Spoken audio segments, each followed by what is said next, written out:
জেলযাত্রা আটকাতেই কি প্রচারে ব্যস্ততার অজুহাত মহুয়া মৈত্রের? দুর্নীতির হাত থেকে বাঁচার কৌশল নিতেই কি তিনি বারবার এড়াচ্ছেন ইডির ডাক?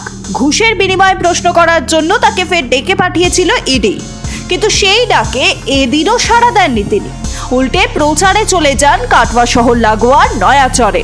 ঘুরে ঘুরে প্রচার করেন গোবিন্দপুর, বাদালেপাড়া, চৌধুরীপাড়ায়। সেখানে ইডির তলব নিয়ে প্রশ্ন করলে কৌশলী জবাব দেন তিনি। আমি দিল্লি হাইকোর্টে কেস করেছিলাম 2 সপ্তাহ আগে যে ইডি মিডিয়াকে লিক করছে, ঠিক আছে? তো ইডি তখন হলফনামা দিয়ে দিল্লি হাইকোর্টে বলেছিল আমরা কাউকে কিচ্ছু বলছি না।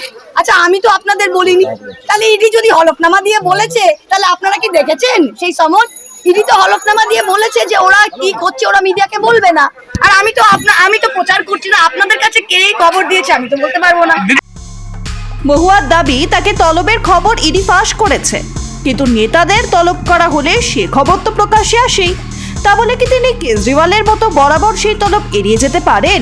দুর্নীতির দায় কেজরিওয়াল, হেমন্ত সোরেন যখন জেলে গেছেন তখন মহুয়া মৈত্র কেন বাইরে থাকবেন? তা নিয়ে প্রশ্ন তুলেছেন বিরোধী দলনেতা শুভেন্দু অধিকারী।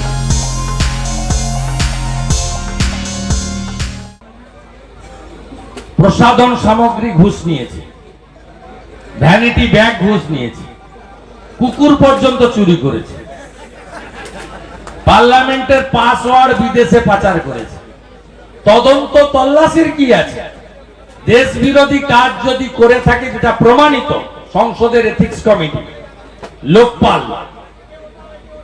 তো ভিতরে থাকা উচিত, বাইরে কেন? হেমন্ত সোরেন, অরবিন্দ কেজরিওয়াল ভিতরে গেলে মহুয়া মৈত্র কেন ভিতরে থাকবে না? বিরোধীরা যখন এই প্রশ্ন তুলছেন তখন ইডিকে কেন বারবার এড়িয়ে যাচ্ছেন মহুয়া মৈত্র তা নিয়ে সন্দেহ দানা বাঁধছে। জানা যাচ্ছে বিদেশের ব্যাংক থেকে মহুয়ার অ্যাকাউন্টে লেনদেন হয়েছে। বিদেশি মুদ্রা নিয়ন্ত্রণ আইন বা ফেমায় তাই মহুয়ার বিরুদ্ধে একটি মামলা হয়েছে। তা নিয়ে জেরা করতে চায় এনফোর্সমেন্ট ডিরেক্টরেট, কিন্তু বিপদের আঁচ পেয়েই তা বারবার এড়িয়ে যাচ্ছেন সংসদ থেকে বহিষ্কৃত তৃণমূল সাংসদ। যদিও ওই পরিস্থিতিতে আক্রমণকেই একমাত্র হাতিয়ার বলে মনে করছেন তৃণমূল প্রার্থী।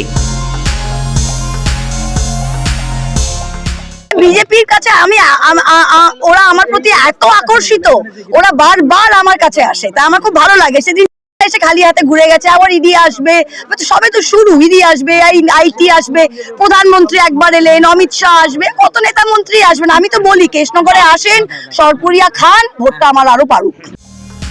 ঘুষ নিয়ে প্রশ্নকাণ্ডে মহুয়াকে বহিষ্কারের সুপারিশ করেছিল লোকসভার এথিক্স কমিটি। দুর্নীতির দায় ডিসেম্বরেই সাংসদ পদ চায় মহুয়া মৈত্রের। এ ব্যাপারে কৃষ্ণনগরে তৃণমূল প্রার্থীর বিভিন্ন ঠিকানায় তল্লাশিও চালিয়েছে সিবিআই। তদন্ত এগিয়ে নিয়ে যেতে ডেকে পাঠিয়েছে এনফোর্সমেন্ট ডিরেক্টরেট, কিন্তু বারবার তা এড়িয়ে যাচ্ছেন তিনি। এরপর কি কেজরিওয়ালের মতো তাকে গ্রেফতার করতে পারে ইডি? এ ব্যাপারে আপনাদের কি মত লিখে জানান আমাদের। প্রতিবেদনটি পছন্দ হলে লাইক করুন, শেয়ার করুন এবং অবশ্যই সাবস্ক্রাইব করুন। ব্যুরো রিপোর্ট, মাধ্যম।